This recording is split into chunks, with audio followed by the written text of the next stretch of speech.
Hello YouTube! We are officially in the middle of a heatwave here in Europe, and in today's video I'll show you how I went spearfishing in warm and murky sea.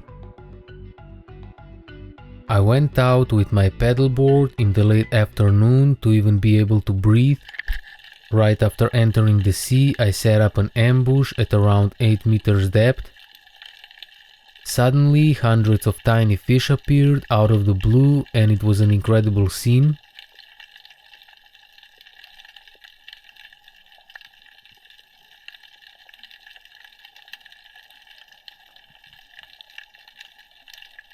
I moved into the shallows and slowly searched along the edges. When I reached this point, I spotted a beautiful Gilthead Seabream approaching, so I waited for the right moment. Unfortunately, it was just a little too far away and I missed.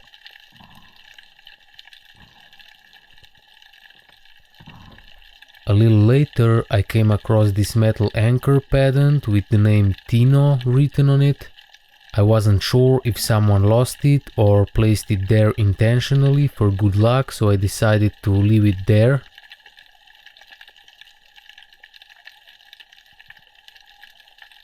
I did another shallow ambush along the edge and this beautiful sharpsnout bream appeared.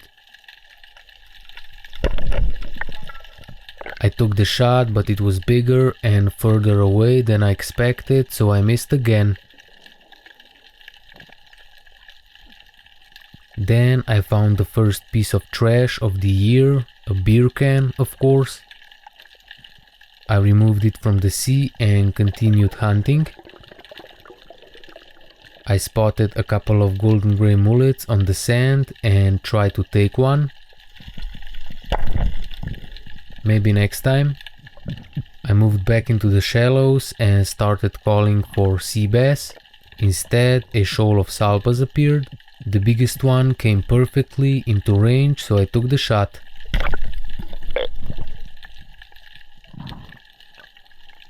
The hit was a little high, but I quickly released the tension and the fish was mine.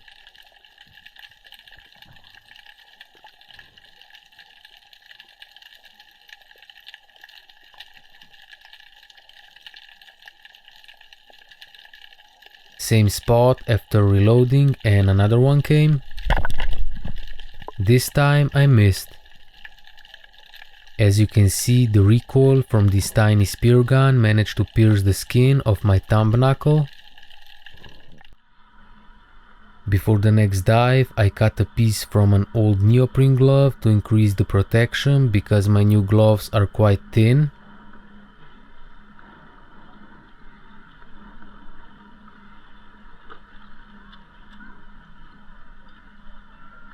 I also cut another piece from the same glove and placed it on the back of the speargun where it was hitting my hand. This gave me double protection and hopefully prevented it from happening again. I continued searching through the murky shallows and this Gilthead Seabream finally came close enough and I took the shot. But missed again. I reloaded and continued moving. A little deeper, I managed to sneak really close to another Gilthead Seabream and finally got the opportunity I was waiting for. The hit was solid and I was really happy to finally catch something after so many missed shots and a painful reminder from the recoil.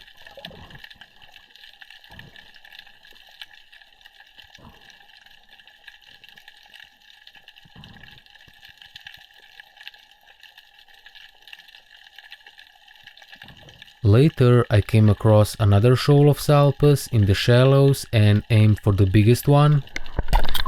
At first, it looked like I hit it, but I obviously didn't.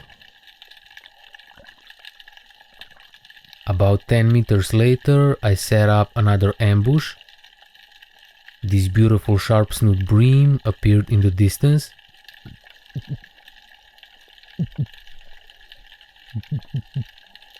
I tried calling it in and it made another turn towards me.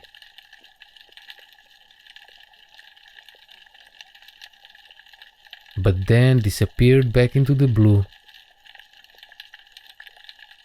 This sea bass suddenly appeared above me, so I started calling and it turned back towards me, so I took the shot. I missed, so let's roll that back in slow motion. It was probably just a little too far away and it looks like the spear simply bounced off it before the fish escaped. At this point my skin was completely damaged from the recoil, so I decided to put this gun down for a few days. In the meantime I decided to upgrade the setup on my Cetus Angler 95. Last year I was using a 16mm band, but this year I found this new 18mm latex for only 10 euros, so I decided to give it a try. I started by removing the old nylon from both ends.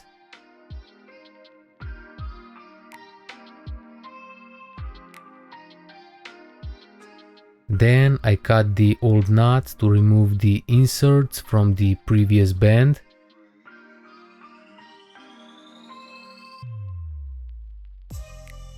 After that I removed the old band completely and replaced it. I opened this new Ypsilon nylon, which is extremely thick and quite difficult to install, so I probably wouldn't recommend it. The creams they provide are also too small, so I had to cut the nylon diagonally over about 2 centimeters just to get it through. I'm sure the connection will still be very strong, but it definitely made the installation more difficult. As always, I pressed the creams properly and created a safety mushroom tip with a lighter. Then I double wrapped the Speargun with the new nylon to measure the correct distance to the other side. I repeated the same process on the other end and used a lighter to prevent the nylon from sliding out. Next, it was time to prepare the new band. I opened it and immediately cut off both ends to expose the clean rubber underneath. The calculated final length was 56 centimeters, which gives me a safe stretch of around 330%. My dad helped me with the angle grinder and I sanded the ends of the band to reduce the parachute effect during the shot. I added a little bit of soap to the screwdriver to lubricate the inside of the rubber.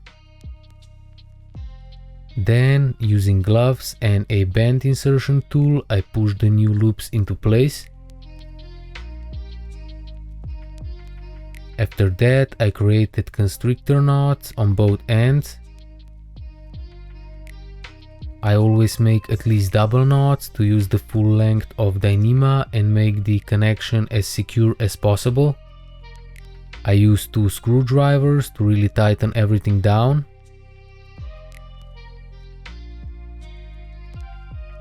Then I created an overhand knot through the new loops I secured earlier.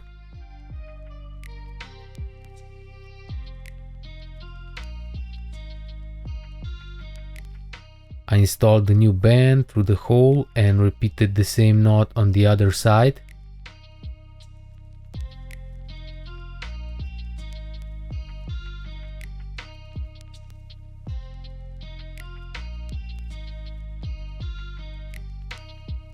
Finally, I cut off the excess line and used a lighter to secure the ends.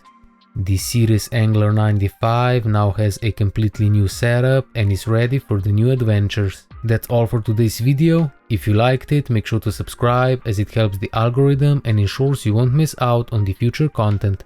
Thanks for watching and stay safe while diving.